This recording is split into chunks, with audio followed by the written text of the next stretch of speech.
Greetings to all of humanity. It's really a joy, it's a pleasure as usual to be greeting you and bringing this message of emancipation to you.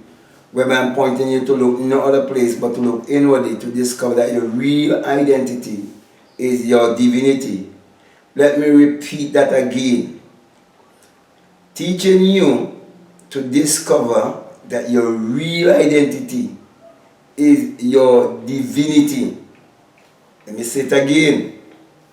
Teaching you to realize that your real identity is your divinity.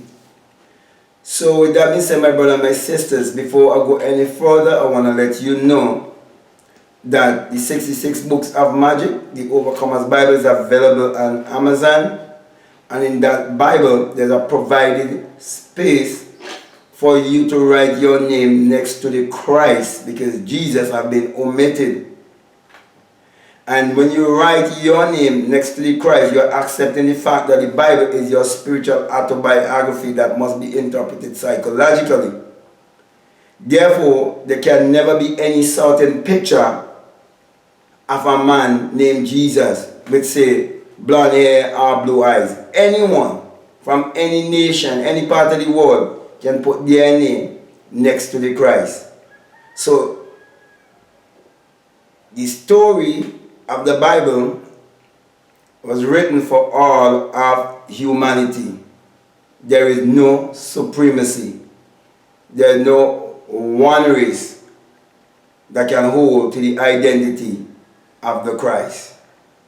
Okay, also, you would not be giving away your power to another, because whenever people call on Jesus, I'm thinking of a man who existed 2,000 years ago. They're actually giving the power away. Okay? So, you can check the link down below to get that Bible, the link for that Bible, and also, if you like to support this work, there's a Patreon link also and a PayPal link. Now, let me get to what I want to speak to you about. I just want to encourage you concerning the law and the promise by just pointing you to the story of Ishmael and Isaac in the Bible. And I'm just going to scratch the surface, because when we get into Bible studies, I'm going to go very deep into these things and break them down and simplify the whole thing for you so you can understand. But the point I want to get across to you is that when you read about Ishmael and Isaac, you'll realize that Ishmael, who came from the bondwoman Hagar, that Ishmael was given great wealth. He was given the opportunity to use the law to get whatever he desires. He was given the law of attraction. Let me put it that way. He was given the opportunity to get any amount of temporal things that he so desired. And remember that when I'm speaking about Ishmael, I'm speaking about a state of mind. And when I speak about Isaac, I'm speaking about a state of mind also. When I speak about Abraham, I'm speaking about a state of mind also. When I speak about Hagar, when I speak about Sarah, the Bible tells in Galatians 4:24 that that story is allegory. It's all allegory. Okay? So my brother and my sisters, when you understand that the Bible is a psychological drama, you will realize that this life is also a game. And you can either learn to play the game, or the game can be played on you. So if you are a child of the promise, child of Isaac, if you do not learn how to play the game, you could act based on your belief system as one of Ishmael. There are many systems that have been put in place to keep you in that realm of Ishmael. Now, there's a mind and there's a body. The mind is supposed to control the body, but most people's body controls their mind. That's why they get trapped in the rat race. That's why they get trapped in the matrix. And the educational system has been placed there to keep you in the realm and in the mentality of Ishmael. The political system has been put in place to keep you in the Ishmael state of mind.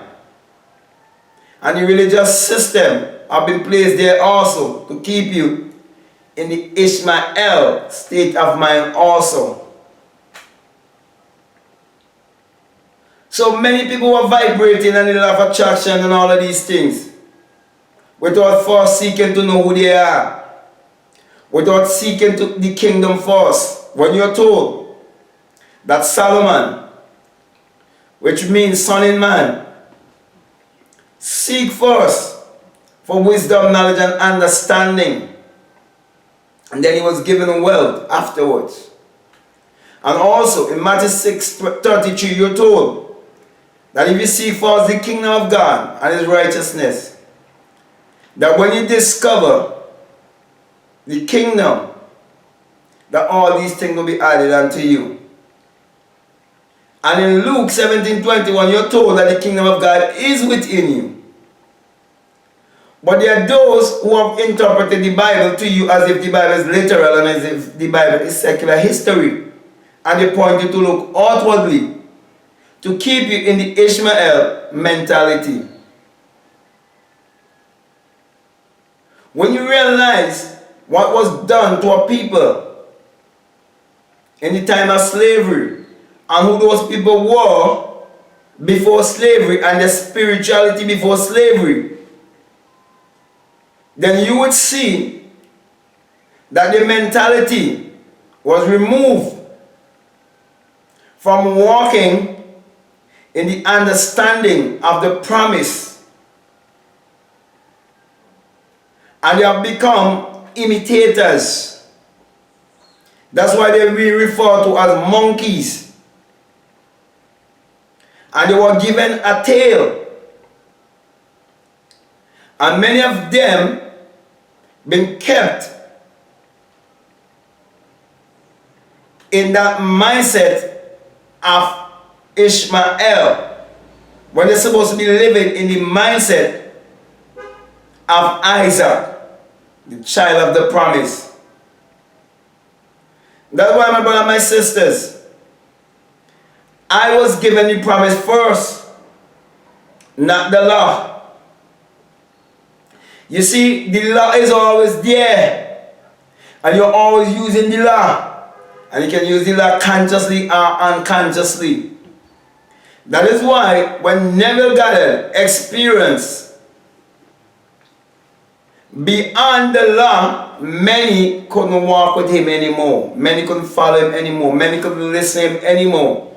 That's why many cannot speak of the law, because the law comes by experience. It can never be known intellectually. And if you try to teach the promise, I think I make a mistake. I said the law when I was supposed to say the promise. The promise must be experienced. The promise cannot be known intellectually. That's why there are many who cannot speak about the promise, because if they speak about the promise presumptuously, never having the experience, they can hinder themselves from ever coming into that experience. But my brother and my sisters, the point I want to get across to you, you have a choice. You can go after the promise, or you can go after the law. As a young man growing up, I used to always seek for wisdom, knowledge, and understanding, because I would have learned from a very young age concerning Solomon. And I always said to myself, if Solomon was the wisest and the richest, and he didn't ask for riches, he seek first for the promise, then that's how I would pattern my life. And that is why it tells you that Solomon woke out of the dream and realized it was all a dream. Realized he was sleeping. It's the story of your life when you experience the promise. That is why 99.9999999% of the people on the internet who speak about Neville Goddard, they're teaching only the law. And you cannot blame them for doing that, because if that's the place that they are living, psychologically speaking, that's what they have to teach. They can only teach what they experience. So I'm not bashing them in any way or trying to come across in any kind of way, because there are people who would listen to what I'm saying and they will get it their own way. But I'm saying they're teaching what they know. And I'm teaching what I know also. And I know the promise and the law, because I experienced the promise and I experienced the law also. That's why my focus has always been to those who would listen to me. And this message of self-realization that I'm bringing to them, if it is resonating with them, I'm saying to you to seek to know who you are first. Seek first the kingdom. Seek the power that is within you, that can awake within you and have you to experience your Christ consciousness. That is what is more important. But the system of the world is set up to keep you in the realm of Ishmael. I'm pointing you to get into the realm of Isaac, children of the promise. I remember quite vividly when I was 17 years of age, I was given that rainbow, which is the coat of many colors. I was given that rainbow as a halo over my head. I know I'm a child of the promise. I know I'm a child of the covenant. I know that there's a rainbow around the throne of God, and I am the throne of God. For you can never say I am and not referring to yourself. So my brothers and my sisters, if you should take anything away from this message I'm trying to bring across to you, all I'm saying to you, that Neville's message was not just based on the law only, but the law and the promise. And Abdullah taught Neville Goddard the law, knowing that before he leave the scene, he would have purpose deep within himself for Neville to have an experience. That when that experience would have taken place with Neville, and Neville teach of that experience, that there would be another that would come,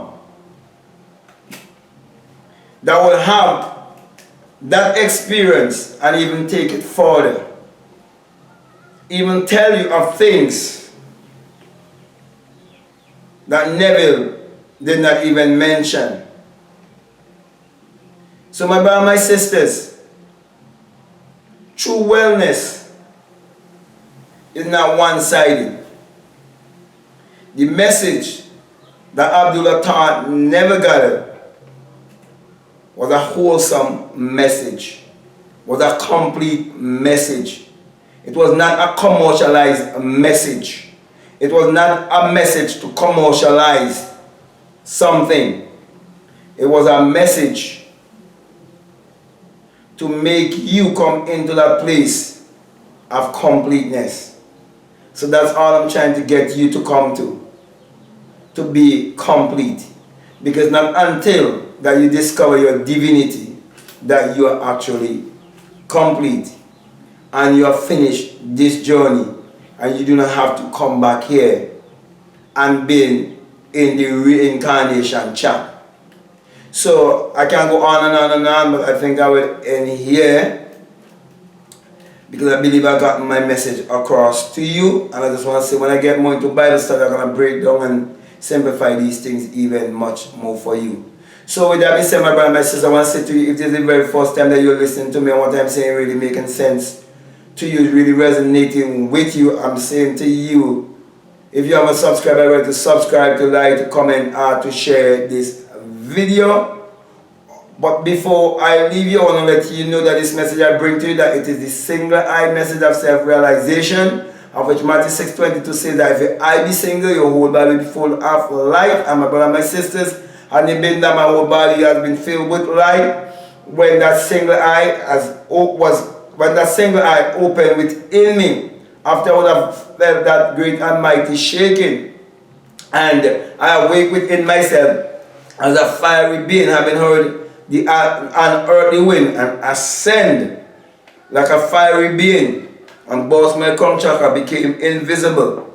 Experienced the virgin birth, experienced the resurrection. Hadn't it been for all of that, I wouldn't have been here bringing this message to you, saying to you, do not let anyone brainwash you or deceive you to make you believe that the eye above the pyramid and the US dollar is an evil symbol. No, it's the all-seeing eye of God in you, who's your imagination, for you would have an awakened imagination, come to realize that the eye represents the eye of the mystics, the eye of the prophets, the eye of the seers, those who would go beyond the skull, those who would go beyond humanity and come into their divinity and share the message of self-realization to all of humanity by pointing each and every one to look inwardly. That's the reason why I always give you the symbol of the single eye with my hand right above my crown chakra, saying to you that when it happens to you, you will come to experience that it is the rising of the S-U-N in a S-O-N, and that it is the dawning of a new day in your life. For the sun, as in the S-U-N, parallels the human imagination, the human imagination parallels the sun. For without the sun, there is no life and there is no light, and without the human imagination, there isn't anything made that was made. That's the reason why you're told in Psalm 84:11 that the Lord thy God is a sun and a shield, and no good thing will he withhold from you. And the Son has never withhold any good thing from all of humanity, for the Son is what powers all of humanity and gives its energy to all of humanity to use wisely. Also in Malachi chapter 4 and verses 2, you're told that the Son, as in the S-U-N, of righteousness shall arise in you with healing in his wings. And that is why I am bringing healing to all of humanity and encouraging each and everyone to use your mind power, which is your solar power, your sun power, your God power, your creative power, to achieve your every desire. So with that being said, I want to say peace, love you all, I'm out.